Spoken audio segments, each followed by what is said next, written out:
alphabet, like aviation alpha. I'm an aviator as well, so I name them alphabet aviation alphabets. Alpha, Bravo, Charlie, Delta. This year will be whiskey. That's how many we've had. So we've had a lot of eaglets here, and we're very, very happy to be part of the nature of the community here. So enjoy some foods and some cookies. Sherry and Jamie, where's Jamie? Jamie, oh, she's inside working. So Jamie and Peter and Sherry have worked really hard. Wes and Bran from Sheila's have prepared all of these boards for you. Art and Gloria on the piano upstairs. Beautiful. So you can enjoy Beautiful. Art and Gloria upstairs. And Malcolm and Linda, our friends here. And Malcolm and Linda, these entertainers here, actually lived here during COVID. And COVID was really hard on people in the entertainment business. Yeah. And it's old home week for these guys. They lived here for, what, a year and a half, intermittently. And they're tremendous folks, and thanks for showing. Oh, here's Jamie right here. Put your hand up like this, Jamie. So Jamie is our executive assistant, and she's a really capable, wonderful lady. So enjoy, you guys. And Kerry-Lynne, would you want to speak now, or you want to hold off for 15 minutes? What's up to you? It's your show. You guys want to hear her now? Well, then I have to introduce you. All right. I wasn't prepared quite for this, but I'll ad lib. All right. Okay, so just so you know, this Pierre Poilievre guy is not new and fresh to us. I followed Pierre Poilievre for many years, and the guy has everything that we need to lead Canada. I tell you that, and I knew this years and years ago. My friend Gail here is our next door neighbor. She can attest to that I'm chewing on her to follow Pierre Poilievre, and she is, and she loves the guy. And so Pierre, I encouraged Pierre to run for the leadership of the party years ago. And he had freshly married and had a young family and decided to not. Well, him not running didn't work out real well. He had some tremendous people in the Conservative Party, including Kerry-Lynne Findlay here. And we needed fresh leadership. Well, by golly, he ran. In 2022, Pierre Poilievre came here, and we had a fundraiser for him under the auspices here of Kerry-Lynne Findlay.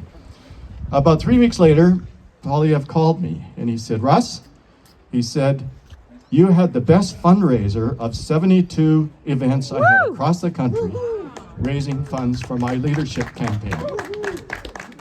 And it was the best venue of any venue I had in 72 events across the country." Kerry-Lynne Findlay called me a month or so later and said, "Pierre's coming to town. He's doing a 5-day cycle through British Columbia starting on Sunday. He's coming on Saturday, and he has nothing to do. Would you host him here at the house?" No. Well, I was with Sherry, and Sherry's a nurse, by the way, and she was working night shift the following night. And this was on a Thursday night, I think. And I said, "Sherry, could we host Poilievre for dinner on Saturday?" She said, "Well, I'm working night shift tomorrow night. I get off at 7 o'clock in the morning. I can get dinner and then have a nap." And, yeah, okay, let's do it. So we did. And we had a tremendously wonderful evening here with Pierre Poilievre, and have kept in touch with him ever since. He's the real McCoy, and bright guy, energetic. He is incredibly energetic. I don't know where he gets his energy from. I care. I care. That's why I'm here. That's why I'm hosting, and I'm supporting Kerry-Lynne Findlay. Because I'm fine, and my family's fine. Better than good. I mean, we worked hard, and we are enjoying everything we've done, and we're doing a tremendous amount of philanthropic work now. I've had my time, but I care about your children and your grandchildren. That's what I care about. Thank you. The future of Canada. That's what we need, leadership in Canada. And through my 78 years, I guess maybe the first 12 didn't count much, but say through the next 65 years, when I had some inkling of what's going on, I recognize the value of leadership. That, without a leader, piss all happens. Nothing happens. And we've had 10 years of that. 10 years of apologizing for every goddamn perceived insult or wrongdoing or something that might have happened or might not have happened. You know, taking the eye off the ball, and we've all, we've gone to sleep. You know, there's less investment in 2023 in Canada, 1/2 by purchasing power of what was invested in Canada in 2001, 20 years ago. There's your eagles right there. I knew they'd come. Here they are. They're our buddies. Right on cue. Yeah, they're giving us a flag pass, and there they are. So the juvies don't have the white heads. The juveniles, they get their white head at 5 years of age. They become productive adults. And you see an adult there and several juvies, and they're having fun chasing each other around. Oh my. So anyway, they came on cue. Or snowbirds. And they're going to tell you that this Liberal government has been just an absolute disaster. That they've doubled our national debt, just $1.2 trillion. The problem is, it's such a big number, nobody knows how many zeros. But believe me, it's an awful thing. And your children and grandchildren are going to pay for that. You know, the piper's got to be paid. It's not Tooth Fairy come along and look after us all. It's us that have responsibility to cut that out. Do you know that the Liberal government has increased our national civil service by 40% in the last 10 years? 40% headcount, 60% cost. And that cost is legacy. It never goes away. So here's one for you. Very, very close connection to me is a tradesperson, and he hurt his ankle. So he's housebound and on the Chesterfield.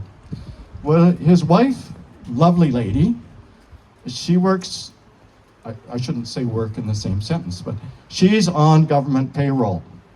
And he didn't audit her. He didn't sit down and have a stopwatch, but he just noted, because he used to be out of the house at 6:30 in the morning and back at 10 o'clock at night.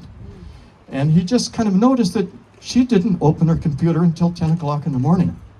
Then at 12 o'clock, she said at noon, "Are you mobile enough to come to the mall with me?"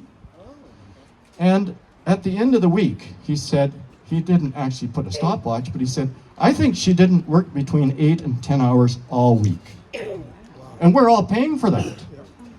And why aren't government payroll, people on our government payroll working? Why don't they go back to work? No, they're all at home walking their dog and doing their laundry, and I don't know what else they're doing, but not much. We've got one of the lowest productive countries in the G7 here, Canada, with all of the resources and the richness and the capabilities and the talent that we have. And, you know, first of all, we chase them away. I've got some very good personal friends that have left Canada, and they're successful business people, and they've gone. Adios. And one of them just sold his company. Young guy, he went to Switzerland. He sold his company for $43 million US. I said, "Are you going to come back to Canada? He's starting another business." He said, "Are you kidding? Put up with all what we have to do with the regulations and the taxation that you have there? What a poke in the eye that is." You see, as a business guy, I can tell you, I did business around the world. And I tell you, I go to Dubai, they roll out the red carpet for you. I go to the US, they rolled out the red carpet. I go to Rotterdam, the Dutch government rolled out the red carpet. They embraced us to come to work. And we now have 150 people in our head European office in Breda, in the Netherlands, all highly paid, highly skilled people, and we take damn good care of them. Here, you know, they just don't like you here. They want your money, but they sure as hell don't want the talent. They chase them away. I shouldn't sound like everything's bad, because there's a lot of good stuff here too, Kerry-Lynne. Cost of living, cost of housing, some of the highest in the world right here in Vancouver. There's lots of reasons for it. This is not federal government, but the federal government is on top of the pile with the provincial and our municipal governments. And it's a sad, sad thing that we have to, you know, our children and grandchildren, how are they going to house themselves going forward and pay off this tremendous debt? It's a very, very concerning thing. I think we can right the ship, though. We can make it right. but we have to have leadership that wants to get the job done. Just about finished here, Kerry-Lynne. There's two issues that I think that I want to address, and the one there is a gossip on the internet. It's a relatively new thing to me, this internet stuff. I'm still trying to get my head around it, but there's so much going around the internet about Pierre Poilievre wants to take away women's rights. Well, I can goddamn tell you he doesn't. And I've talked to him about that. And Pierre Poilievre says, you know what? The laws in Canada today protect women's rights. And I am not changing the law in Canada. So women's rights are enshrined in Poilievre's very basic thinking. And I think we should get that word out, that women's rights are enshrined in Poilievre's basic character. As well, seniors' benefits have been a topical, that a lot of seniors think that their benefits are being eroded and going to be taken away, and the retirement age is going to be increased to 67, and that old age security and CPP and other benefits are going to be diminished, and they're not. Pierre Poilievre is right on the record. He's not fooling with that. Every senior in Canada is going to be looked after by a Poilievre government. And I think those two things, we should make sure that everybody knows about them. The stuff that goes around on the internet is kind of scary and spooky, some of it. Luckily, a lot of us guys don't really see a lot of it, but anyway. So that's my comments and thoughts about our federal government. I got a lot more, but I gotta chop it off. Okay. Okay, thank you. Okay, Kerry-Lynne Findlay. Kerry-Lynne, our friend Kerry-Lynne. She's represented South Surrey here for 5 years. She's on the Poilievre leadership team, the Canadian leader. This lady is no small potato. She's a sharp cookie. She's a lawyer. She knows what she's doing. She's experienced. She's on the board of Internal Economy. She's a House Leaders Committee. She's a Conservative Priorities and Planning Committee. She's the Chief Opposition Whip. Now, look out! That's a huge thing. She was appointed as the party whip in 2022, and that is a very, very serious, high-profile job in Ottawa. And she does a very good job of it, I can tell you that. She's winner of so many awards, I can't, I just don't want to speak to them, there's so many of them, including designation as a Queen's Counsel, but I guess you're now a King's Counsel. She's a lawyer and she's a King's Counsel, which is something going. She lives in South Surrey. Our friend and very capable member of Parliament representing the South Surrey-White Rock. I'm pleased to introduce Kerry-Lynne Findlay. Thank you, Kerry-Lynne.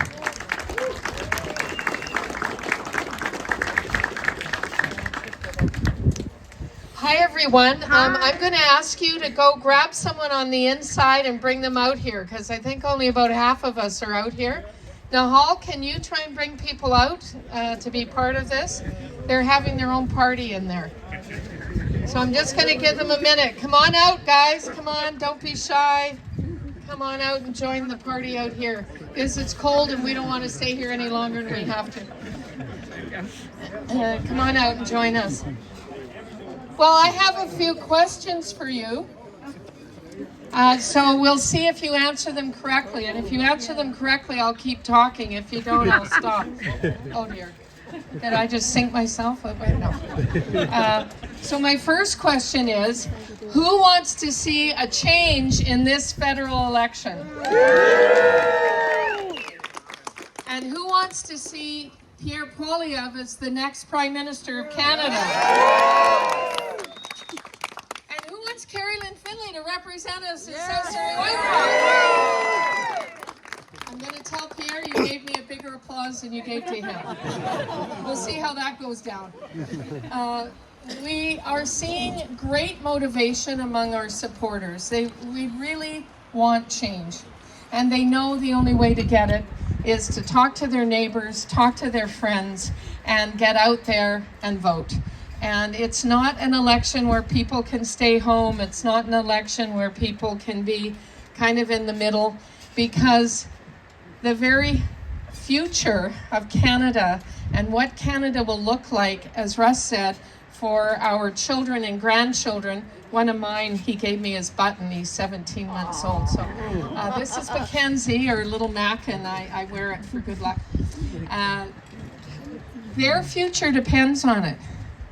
And those of us who may have a comfortable life now, despite the terrible lack of affordability in our world, cannot ignore the fact that we have to create a world where our children and grandchildren can prosper and thrive and grow into having the kind of lives that we would want for them. And this isn't happening right now, and this is something we have to understand. I'm quite often have people at the door saying, well, Trump and the US, and here we are in a border community. And yes, that is difficult. Not impossible, but difficult. But the way to deal with it and the unpredictability of it is for Canada to be stronger. And we have become weaker after 9.5 years of the Trudeau Liberals on basically every kind of matrix you could use. We're weaker because we let so many people come in without the capacity of housing and schools and homes, rental or purchased. We could use some more eagles. They're cheering me on. I like that. Thanks, guys. I appreciate that. It's either eagles or seagulls around these parts. But, we need to be strong. We need to knock down our interprovincial trade barriers. If we knock down our interprovincial trade barriers, our GDP would go up by 7%, just by trading with ourselves. Totally. We have a very large country. We know that, with not that many people in it compared to other countries. And we have God-given resources in this country that have been left in the ground. The Trudeau Liberals, and really we should say Trudeau-Carney Liberals, because he's been a major economic advisor to the government for several years, had 19 energy projects on the go when they took office. And you know how many they got going? You know how many they completed? 0. Wow. 0 out of 19. We should be one of the most prosperous nations in the world. And we're not. Russ mentioned our productivity is among the lowest in the G7. It's discouraging when your government does not lead the way to prosperity. It is discouraging when you feel it's not really worth it to work that extra day because the government's taking more from you than you're allowed to keep. I talked to a fellow just the other day. He said, I only work 4 days a week now. And I said, oh, lucky you. And he said, well, it's really because if I work that extra 5th day, I'm paying more of that money to the government than I get to keep. So I play golf instead. Now, he's probably improved his handicap, so good for him. But the thing is, there's too many people in that situation who would say, well, if I make that bit of extra, I don't get to keep enough of it. And that isn't the way it should work. Government should support Canadians. Government should enhance your life. It should help you get where you want to go. It should not be in your way. So when you hear us talk about barriers and gatekeepers, that's what we're talking about. We're talking about it being too difficult to get a project going, too hard to get the permits to build, too difficult to get projects going in the resource sector, too difficult to trade between provinces. This is not prosperity producing. So what we want to see is a much stronger economy, a much stronger Canada. When we talk about Canada first, that is what we mean. Canada is our priority. We're all Canadian. We should want our home to be the most prosperous and freest place on earth. And it's not impossible. It's not impossible at all, but it takes a mindset that we are going to do it. And we know as a conservative group that we have a lot of work to do. Pierre has recruited a lot of talent across the country. He has a lot of talent in his caucus already. The Liberals are on their third string as far as cabinet ministers these days. But take a look at that, and this is something I think everyone needs to remember. Yes, they've changed the leader, but they haven't changed anyone else. When I look over there, I see the same people who carbon taxed us to death, despite us pointing out that it was too high and too much and was not actually reducing emissions. I see the same people that froze bank accounts. I see the same people who have taken the capital gains tax and decided they should keep 2/3 of it. You know, they are high tax, high spend Liberals, and they have been that way all along, and then under Trudeau it seemed to sort of be on steroids. And we are going to reverse that. We are going to repeal Bill C-69, which keeps energy projects in the ground. Mark Carney has said he's going to keep it. Well, if he's going to keep it, then anything he says about getting our resource sector going is phony, because the two are incompatible. We are going to repeal the catch and release law that shows violent repeat offenders being let out on bail, sometimes 2 and 3 times in the same day. We are going to bring in 3 strikes and you're out law. If you are convicted of 3 serious crimes, 3 strikes, you're out. You are going to go to jail, and you're not going to be released on bail. Do you know that over half of the police officers that have been killed in the line of duty in the last few years were killed by people who were violent repeat offenders out on jail?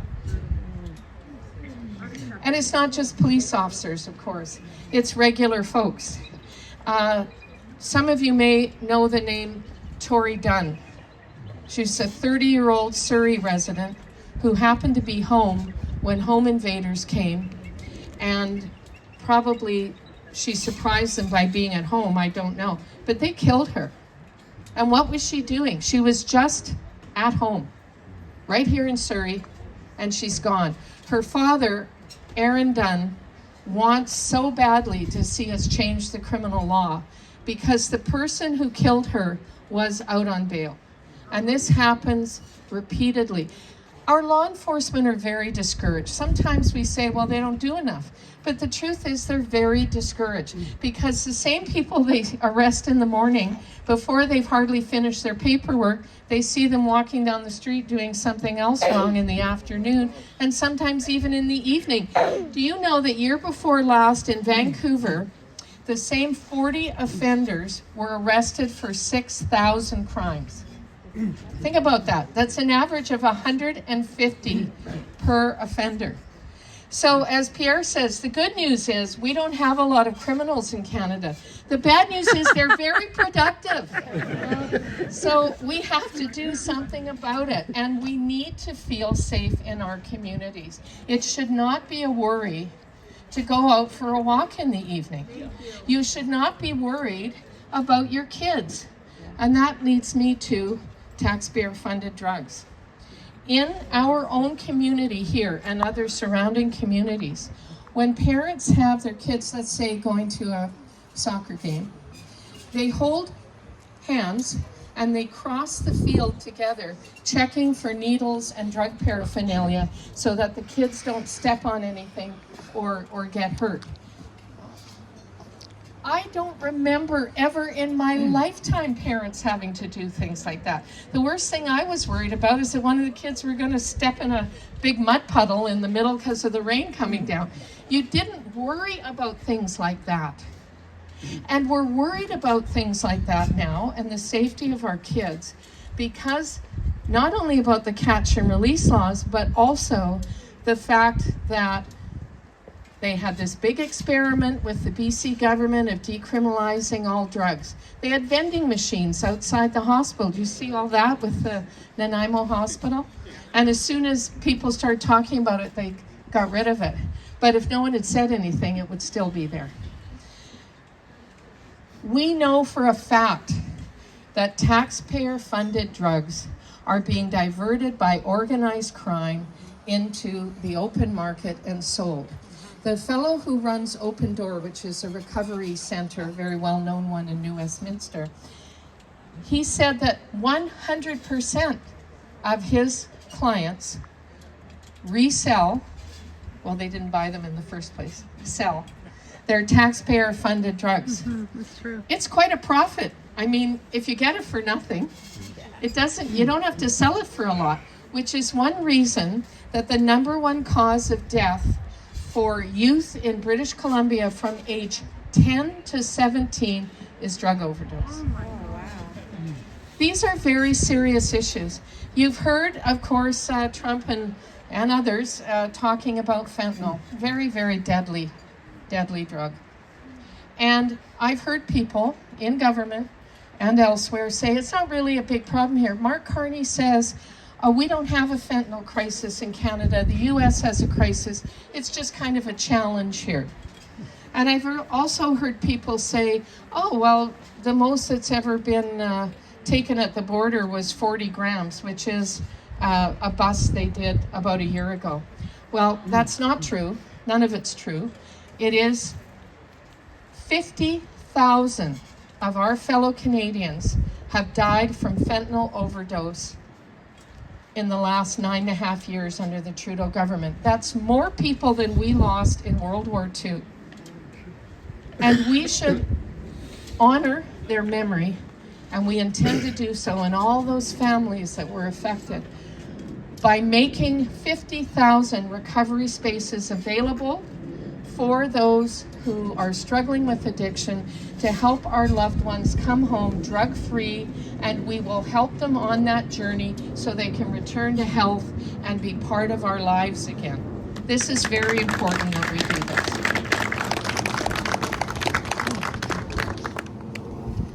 There's so many subjects I can talk about, and I did want to say a couple of things in general about what do we do about our present uncertainties in the world.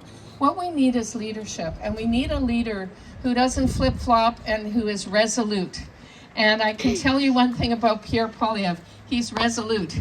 And if you look at what he said when he was 25, it's pretty much what he said now that he's 45.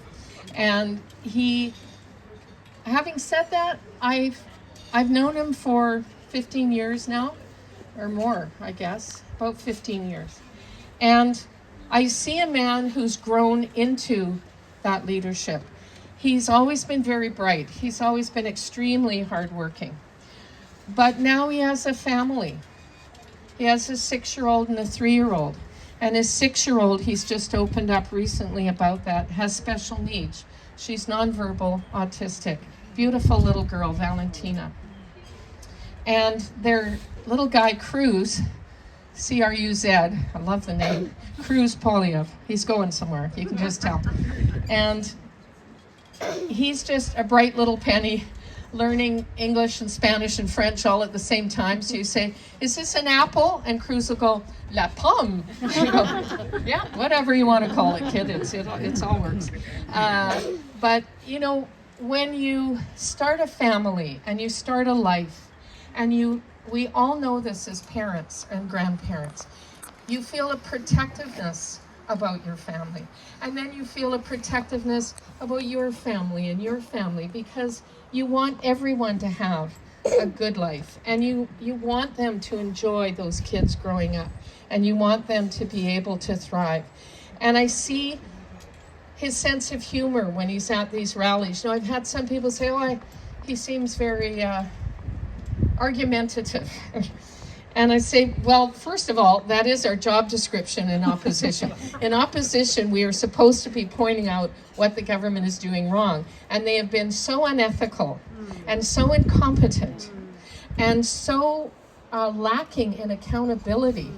I've never seen the like of it. I was a minister in Stephen Harper's government. And I know what it's like to have great responsibility and also be accountable. And in his government, it simply wouldn't have been acceptable to say, oh yeah, I gave that contract to my friend. Whoops, shouldn't have done that. I'll pay my $200 fine and just stay there. Like, this just doesn't happen. In our Westminster system, it is very much based on ethics and based on goodwill and based on the idea that we are the servants. You are the masters. And Pierre will also say this. And this is a very important distinction. The leader of the Liberals has written a book called Values. And if you haven't read it, Terrible. get a stiff drink and then read it. Because he is basically, I guess the kids would say, a control freak. His vision of the world and his values are basically based on him telling us all what to do, where to live, how many children to have, what we should believe in, where we should go, where we should be allowed to go. It's about him and his cronies having control over our lives. And you see that in some of the laws the Liberals have put forward, like censorship laws on the internet. We will repeal those. You should not be censored on the internet. We also are going to repeal the gun ban. Law-abiding gun owners should not be penalized for criminals who use smuggled guns over the border to do the crimes. They're looking at the wrong people. Yes. They're blaming the wrong people. And those of us who are law-abiding and those of us who are just trying to be productive and earn a living, we're not the problem. And they shouldn't be coming after us as though we are. And we will stand up to that. We're ready. We're ready to govern. We're ready for this fight. We have a bench of a lot of talented, hardworking people. I should know as the whip because I have to know everybody. So I know their talents and I know their flaws, and I try and look at my own as well. Self-awareness is important in life. And you have a great team there ready to go to work for you. On day one, we want Canada strong, Canada first, and we intend to fight for our country and our sovereignty, and we will do it with your help. Thank you so much.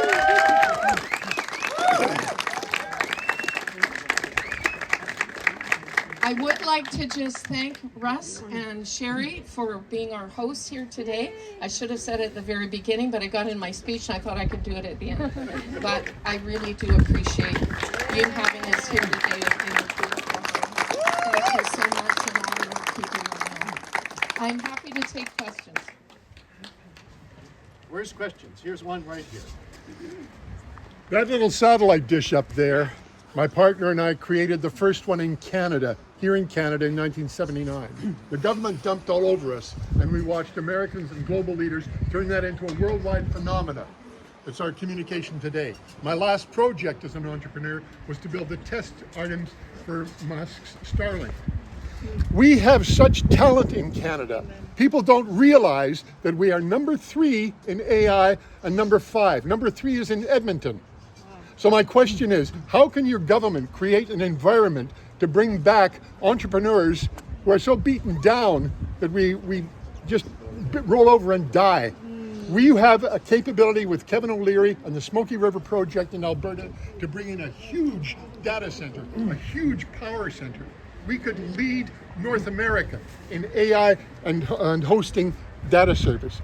It's a very difficult question, but how can you help renew our faith in staying and building companies in Canada? It's an excellent question. For those of you who didn't hear it, basically, how can we, what will we do to renew faith in the ability for entrepreneurs and businesses to thrive here? You know, we've lost $500 billion in investment just to the United States, never mind to Europe and South America, Africa, everywhere else, Asia. Even just to the United States. We also all know that a lot of our young, brightest people in high tech and in the professions, they get their education here, and they don't always do that either. They're going more and more elsewhere, but they get their education and then they go to the States because they're paid more, the tax system is fair, and there's more incentive. The other thing in Canada we don't have right now is a faith in our startups. If you're in the United States, you can seem to attract investors at an earlier stage on that cycle. And here in Canada, we're known for being very hesitant investors in new technology and new space. I was in Israel a couple of years ago before October 7th happened, and they are called the Startup Nation for a reason, because if you've got great ideas, they don't penalize you because one doesn't work. They go, you're an ideas guy. And they get hold of you and they nurture you and they invest in you and they invest in your future. So we have to change that mindset. But more specifically, we have to create a better investment atmosphere and ecosystem here in Canada. And we start by our tax system. We are going to lower personal taxes. We are going to lower corporate taxes. We are going to incentivize by getting rid of the capital gains tax completely if you reinvest in active Canadian companies. We're going to do that for 18 months, and if it's the windfall we think it will be and gets the engine of Canada going, we will make it permanent. We've already made that pledge. These are some very active, specific things we can do to encourage the entrepreneurial spirit and say Canada's open for business. We are going to create a Canada First Northern Energy Corridor, which has all pre-approvals, buy-in from First Nations and those areas, and so that we can have pipelines going east to west. If you don't know it already, people in the east of Canada are still buying oil from Russia and Saudi Arabia. We have Canadian oil that we can't refine because they've closed down all our refineries, that goes down to Cherry Point, which you can probably see from here, and is sold back to us at world prices. These are the kinds of interprovincial problems and the kinds of infrastructure problems we intend to address right away, and this will give people the confidence to say, yes, I think I can make it here. Excellent question. Thank you. Yes, Matt. So thank you for that, sir. So I'm an injured veteran in the AI space. And today there was a video release, about what the Pierre government will do for injured veterans. And I have one question about it. There was an aspect, and I don't know if you know this, so if you don't, that's completely fine, but I thought I'd ask while I Well, have you know here. where to find me. I know where to find you. Yeah. No, so it says there won't be a clawback on the pension if for any amount earned above that for working veterans. What in that policy is defined as the pension? Wow, that is a little tricky. I mean, my understanding is that what happens is we have our pension entitlements for veterans, and right now it is being clawed back if they're earning money at something else, right? If they're out earning money. We want to make it so that there will be no clawback. In other words, the pension part of your income is guaranteed. That part I know. Gotcha. Okay, because there's 4 different pensions that injured veterans can get. I know, So, but we said pensions, so I assume that means all pensions. Awesome. That's great. the idea of it. The idea is that, you know, Matt is an Afghan war vet. We should all give him a clap. He's put his life on the line for all of us, and he was in that journey. And we need to honor our veterans more. And I know people say this every time there's an election, I hear it, but there has to be specific action taken. We have veterans right now who are buying their own kit.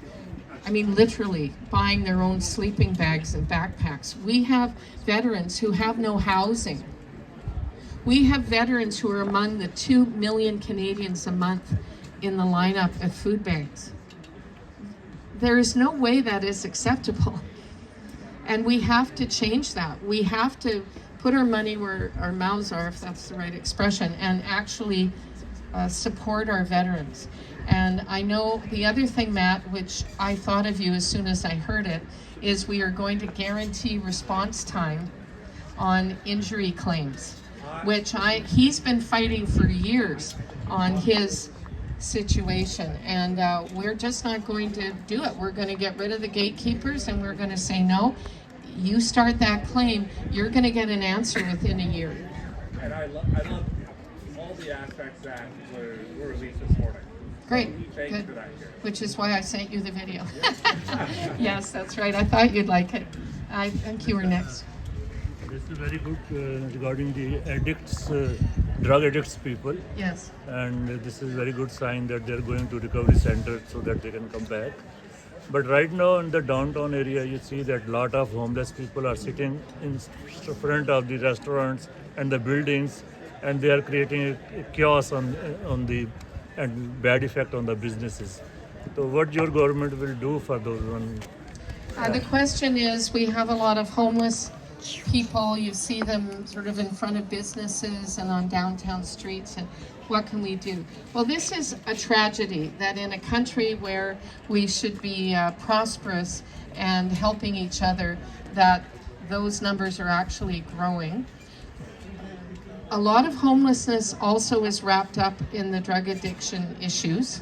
So I've already said what we're going to do about that, which will help homelessness. There's another thing though. Some of the homeless are there because they simply can't afford Canadian life right now. Because, in particular, I'm thinking of seniors who can't pay that higher rent, or have lost their home now due to high mortgage costs, and who are now going to food banks and food lines. Those who are involved in raising money for a group like Sources here know that they will give a senior 2 days worth of food, and they're stretching it to 4 because they simply don't have enough to live on. And those are people you also see out in the street. So it's a complicated, layered problem, but as we make Canada more prosperous, and as we make monies more available to help people, we will start to see a change in homelessness as well, because there will just be more help and there will be more money around. Right now we've got a problem in charitable giving in Canada because people don't have the disposable income they have. So a lot of charities and places that would normally help aren't able to do it to the same degree. So, and churches, that's another one. The Liberals are saying they're going to take tax exempt status away from all religious organizations. That is a huge fundamental change for organizations that often help the homeless and help those in need and give them meals. So it's just wrong thinking, and we'll keep tackling the problem. Yes? I just got here, so you might No, have behind you. He's first, sorry. I'm sorry. I just wanted to ask about our campaign. I wonder why we're not attacking a little bit more. What has changed in the Liberals who ruled us and have brought us to where we are? They changed one person. That one person was already very involved in what their economics, how they develop. But we're not attacking. What's changed? I see all the Liberal candidates who are running now. They're elected. They were and they're running again. What's changed? Why are we pushing that through more? Well, we are. Do we not want to say we need change?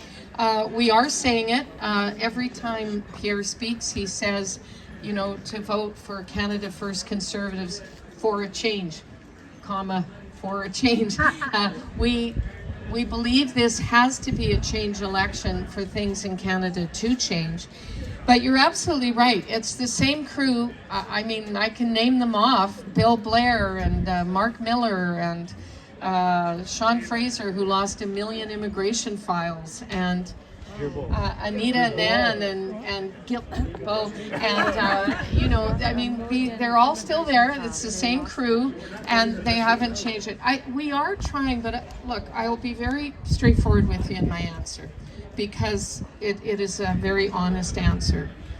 Mainstream media, particularly CBC, CTV, and Global News, are, the only way I know to put it, are guilty of voter suppression. And what I mean by that is they're not reporting on our messaging. And if you really want to know what we're doing, frankly, you have to be online and looking at other news sources. And I'll give you one example, but it's a good one. Pierre was here about 10 days ago or whenever it was. We had a big rally in Surrey. About 5,600 people was the estimate. I was there. It was incredible. The energy was incredible. He was in great form. So was his wife, Anna. They both spoke. They spoke well. I had a flag, a Pierre Poilievre flag that we had from the convention. He mentioned the flag, so I got up and, waved it all around. Everyone's cheering. It was great. On the CTV news here locally, 6 o'clock, 10 o'clock, 11 o'clock, they didn't even mention that he was in BC. Now, how is it in the middle of an election campaign, a leader of a national party, the leader of the opposition, and it isn't newsworthy to even mention that he was in town? Come on. And one of my staff was listening to 11:30 news on the radio in her car the next day. Some of you may listen to that. You get the news highlights. And they said, Pierre Poilievre was in Surrey last night and met with some enthusiastic supporters. Right? So, we have to understand that this is something we are up against. My point being, it's not that we're not saying those things. It's that you don't always hear that we're saying those things. But we're saying it loud and clear. This is the same old crew. I come from a football